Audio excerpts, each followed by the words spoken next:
வணக்கம் நண்பர்களே. இன்னைக்கு நாடு முழுக்க ஒரு பரபரப்பா இருக்கு. இந்தியா முழுக்க பிளாஸ்டிக் அரிசி இருக்கு, பிளாஸ்டிக் முட்டை வந்துச்சு. அது இந்த ஊர்ல விக்குது, அந்த ஊர்ல விக்குது. அப்புறம் அது இல்லாம ஒருபடி மேல போயிட்டு இந்த பிளாஸ்டிக் அரிசியை எப்படி கண்டுபிடிக்கலாம், சாதாரண அரிசியில இருந்து பிளாஸ்டிக் அரிசியை எப்படி நாம இனம் கண்டுபிடிப்பது அப்படின்றதுக்கான டிப்ஸோட எல்லாம் நிறைய பதிவுகளை நம்ம பார்த்துட்டு இருக்கோம். அதெல்லாம் தாண்டி நேற்று செய்தித்தாளில் பார்த்தேன், திருவள்ளூர் மாவட்டத்தில் ஒரு தேட்டர்ல, திருவள்ளூர்ல ஒரு தேட்டர்ல பிளாஸ்டிக் முட்டை வித்ததாகவும் அந்த முட்டையினால பப்ஸ் செஞ்சு கொடுத்ததாகவும், அதனால அந்த தேட்டர்ல பப்ஸ் சாப்பிட்ட 2 பேரு பப்ஸ் சாப்பிட்டு லூஸ் மோஷன் ஆகி ஹாஸ்பிட்டல்ல அட்மிஷன் ஆயிட்டாங்க அப்படிங்கறதாகவும் தகவல் பார்த்தேன். இது நிறைய இங்க விக்குது அங்க விக்குதுங்கிற மாதிரி நிறைய விஷயங்கள் இருக்கு. இந்த பிளாஸ்டிக் அரிசியை யார் உற்பத்தி பண்றா அப்படின்னு கேட்டீங்கன்னா அது சைனாக்காரன் உற்பத்தி பண்றான். பாருங்க, பிளாஸ்டிக் அரிசி உற்பத்தி ஆயிட்டு இருக்கிற இடத்த பாருங்க, பிளாஸ்டிக் எப்படிதான் உற்பத்தி பண்றாங்க அப்படின்னு சொல்லிட்டு ஒரு கிரானுவல்ஸை காட்டுறாங்க. அது ஆக்சுவலி பாலிமர் கிரானுவல்ஸ். இப்போ ஒரு பிளாஸ்டிக் ரா மெட்டீரியல் அப்படிங்கறத 120 ரூபா ஒரு கிலோ விக்குது. அப்ப 120 ரூபா ரா மெட்டீரியல் போட்டு 30 ரூபா 25 ரூபாய்க்கு அரிசியை விற்க முடியுமா அப்படிங்கிற சாதாரண அறிவுள்ளவர்கள் கூட இத இனம் கண்டுபிடித்து விட முடியும். இது விஷயம். அதை தாண்டி இது ஏன் இப்படி இருக்குது, ஏன் பிளாஸ்டிக் முட்டை சைனால வந்துச்சு, பிளாஸ்டிக் அரிசி சைனாவில இருந்து வந்துச்சுன்னா இதற்கு பின்னாடி ஒரு சூழ்ச்சி இருக்கு. இதெல்லாம் யாரும் தெரியாமலாம் பண்ணல. இந்த திட்டமிடலுக்கு பின்னால இந்த உளவுத்துறை, இதுக்கு பின்னாடி உளவுத்துறை இருக்கு. இது இந்திய உளவுத்துறை அப்படிங்கறத தாண்டி உலக அளவுல அமெரிக்க உளவுத்துறை இதற்கு பின்னால இயங்கி கொண்டிருக்கிறது. என்ன சார், இங்க பிளாஸ்டிக் அரிசி விற்கிறதுக்கும் பிளாஸ்டிக் முட்டை விற்கிறதுக்கும் அமெரிக்காவுக்கும் என்ன சம்பந்தம் அப்படின்னு கேட்டீங்கன்னா, அமெரிக்க உளவுத்துறை மட்டும் இல்ல, இங்க இருக்கிற நம்ம ஊர் ஆட்களும் நல்லா விளையாடுறாங்க. ஏன் விளையாடுறாங்கன்னு கேட்டீங்கன்னா, இப்போ இந்தியா முழுக்க இருக்கக்கூடிய காவேரி படுகை அப்படின்னு எடுத்துக்கிட்டாலும் சரி, கோதாவரி படுகை அப்படின்னு எடுத்துக்கிட்டாலும் சரி, இப்ப இந்த 2 படுகை தான் இந்தியாவினுடைய ஒட்டுமொத்த அரிசி உற்பத்தியில முன்னிலை வகிக்கிறது. அதை தாண்டி போனீங்கன்னா பஞ்சாப்காரங்க கொஞ்சம் அரிசி உற்பத்தி பண்றாங்க, வெஸ்ட் பெங்கால்காரங்க கொஞ்சம் அரிசியை உற்பத்தி பண்றாங்க.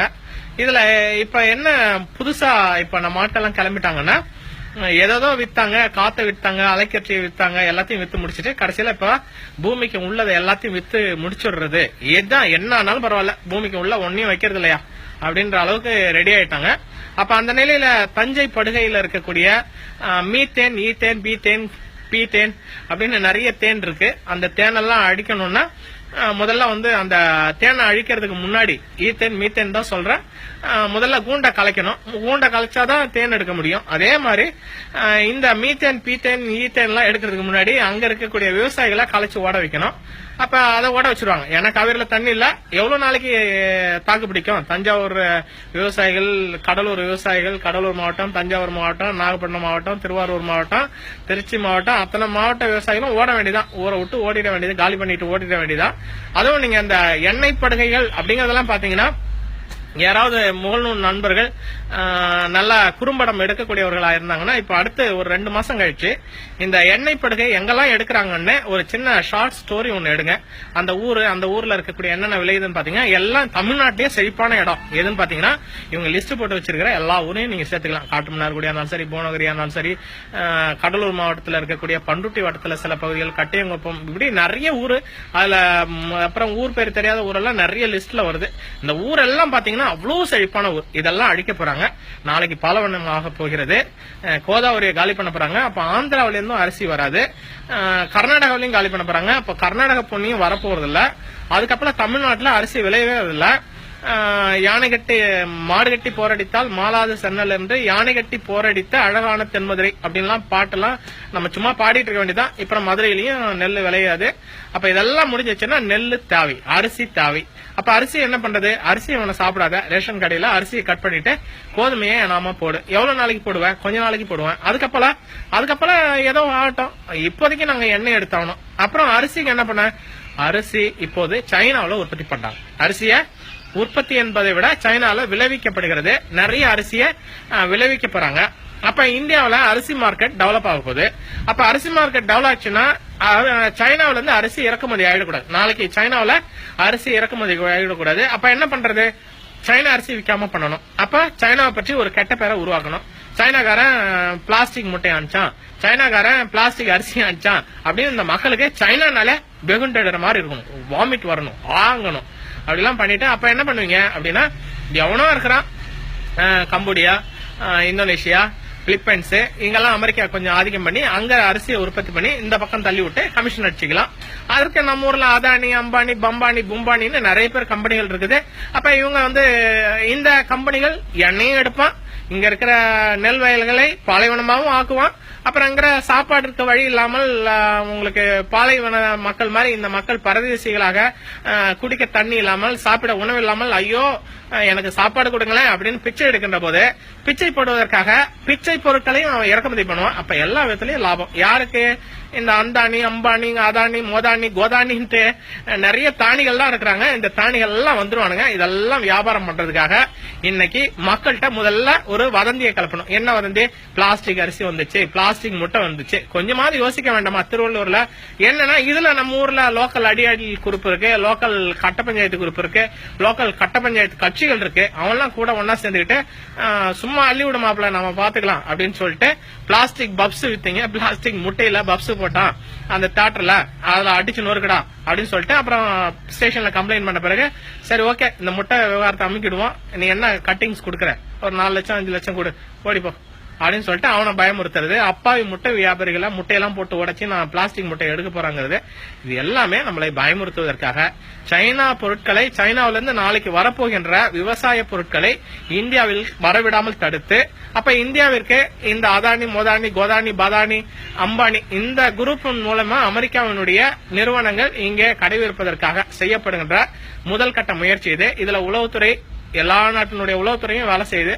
எங்க சார் இங்க வந்து வேலை செய்வாங்க? ஆமா, வேலை செஞ்சாதான் இங்க இருக்கிற எண்ணெய் எடுக்கலாம், இங்க பாலைவனமாக்கலாம். எண்ணெய் வளம் இல்லை இந்த திருநாட்டில் ஏன் கையை ஏந்த வேண்டும் வெளிநாட்டில், உயிரை பறக்குது வெள்ளைக்கொடி, பஞ்சம் இல்லை என்னும் அன்னக்கொடி அப்படின்னு எல்லாம் எம்ஜிஆர் பாடுவாரு. இதுவரைக்கும் நம்ம உணவுக்காக எந்த நாட்டையும் கையேந்தவில்லை. இன்னும் கேட்டீங்கன்னா உணவு உற்பத்தியில தண்ணீர் அடைந்திருக்கிறோம். இன்னும் கேட்டீங்கன்னா உணவு உற்பத்தியில மிக பெரும் பங்கு, இவ்வளவு பெரிய தேசமாக இருந்தாலும் பட்டினியாக ஒருவரும் வாழவில்லை அப்படிங்கிற நிலைய எவ்வளவோ பிரச்சனைகளுக்கு இடையில இந்த நாட்டினுடைய விவசாயிகள் இவர்களுடைய வயிற்றை பசியாற்றி கொண்டிருக்கிறார்கள். இப்ப முதல்ல விவசாயிய புடுங்கிட்டு ஓட விட போறாங்க. அவன் பிச்சை எடுக்க போறான், விவசாயி பிச்சை எடுக்க போறான். அப்ப பிச்சை எடுக்கும் போது உலகத்துல எல்லாம் இந்தியாவில் இருக்கிற அத்தனை பேரும் பிச்சை எடுக்க போறான். அப்ப பிச்சைய இந்த அந்தானி, அம்பானி, மம்பானி இந்த குரூப் போட போகுது. அப்ப அந்த குரூப் வெளிநாடுல இருந்து இறக்குமதி செய்யணும், சைனால இருந்து வந்துடக்கூடாது. அமெரிக்க சார்பு நிறுவனங்கள் இந்த வேலைகளை எடுக்க வேண்டும் என்பதற்காக தான் இந்த என்ன குரூப் இது பிளாஸ்டிக் அரிசி, பிளாஸ்டிக் முட்டை இந்த வதந்திகளை பரப்பிக் கொண்டிருக்கிறார்கள். அன்புள்ள நண்பர்களே, இதெல்லாம் நான் வெளிப்படுத்துவதனால இதற்கு எனக்கு எந்த விதமான லாபமும் இல்லை என்றாலும் நாம் போராடி கொண்டிருப்பது இந்த மரபணு மாற்ற குரூப், சர்வதேச குரூப்புக, இந்த எண்ணெய் எடுக்கிற group, methane group, ethane group, பீத்தேன் குரூப், அத்தனை குரூப்பும் இந்த குரூப்பினுடைய அடியாட்கள் எங்கேயோ இல்ல, நம்மை சுற்றி இருக்கிறாங்க. அவங்க கரை வெட்டி கட்டி இருக்கிறாங்க, நம்ம ஊர்ல இருக்கிறாங்க, நம்ம பக்கத்து வீட்டுல இருக்கிறாங்க. இவர்கள் நம்மளை காட்டி கொடுப்பார்கள். நாளைக்கு நடப்பதை பற்றி இவர்களுக்கு கிஞ்சற்றும் அக்கறை இல்ல. என்னவோ நடக்குது, இன்னைக்கு நம்ம இருக்கிறோமா, அன்னைக்கு நம்ம பதவி இருக்குதா, அன்னைக்கு நம்முடைய பவுஸ் இருக்குதா, அன்னைக்கு நம்ம எம்எல்ஏவா இருக்கிறோமா, மந்திரியா இருக்கிறோமா, எம்பியா இருக்கிறோமா, அடுத்த தலைமுறை பத்தி நமக்கு கவலையே இல்ல அப்படின்ற மாதிரி இருக்காங்க. அன்பிற்குரிய என் சொந்தங்களை, உங்களை காலில் விழுந்து கேட்கிறேன், இந்த நாடு, இந்த தேசம் 10,000 ஆண்டுகளுக்கு முன்றைய வரலாற்று பண்புடைய, வரலாற்று சான்றுடைய, உலகத்தை கட்டி அடைந்த இனம். இந்த இனத்தை பிச்சை எடுக்க வச்சிடாதீங்க தயவுசெய்து. உங்களுக்கு தமிழ்நாட்டிற்கு நீங்கள் எதுவும் செய்ய வேண்டாம், தமிழ்நாட்டிற்கு எந்த உதவியும் வேண்டாம். நாங்க எங்க பழப்ப நாங்க பாத்துக்கிறோம், நாங்க விவசாயம் பண்ணிக்கிறோம், நாங்க பயிர் வச்சுக்கிறோம், நாங்க சாப்பிட்டுக்கிறோம். ஒரு உதவியும் நீங்க பண்ண வேண்டாம். தண்ணியே விடலனாலும் பரவாயில்ல, எங்களை உயிரா இருக்க விடுங்க. எங்களுடைய அடுத்த தலைமுறை இந்த பூமியில வாழ வேண்டும், இந்த பூமியை நாங்கள் காப்பாற்ற வேண்டும் என்கின்ற மன்றாடி இந்த கரைவேட்டிகளிடம் காலில் விழுந்து கேட்டுக்கிறேன். தயவுசெய்து இந்த மக்களை வாழ விடுங்கள்.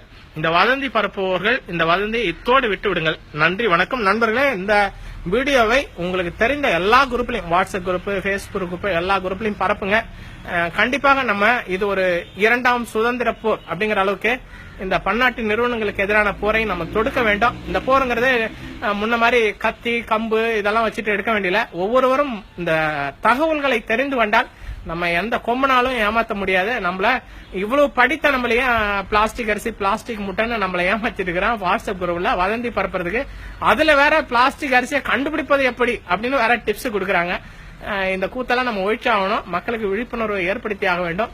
நண்பர்களே ஒன்று சேருங்கள், நண்பர்களே தகவல்களை கொண்டு சேருங்கள் என்று கூறிக்கொண்டு நன்றி, வணக்கம். எல்லோருக்கும் பரப்புங்க. நன்றி.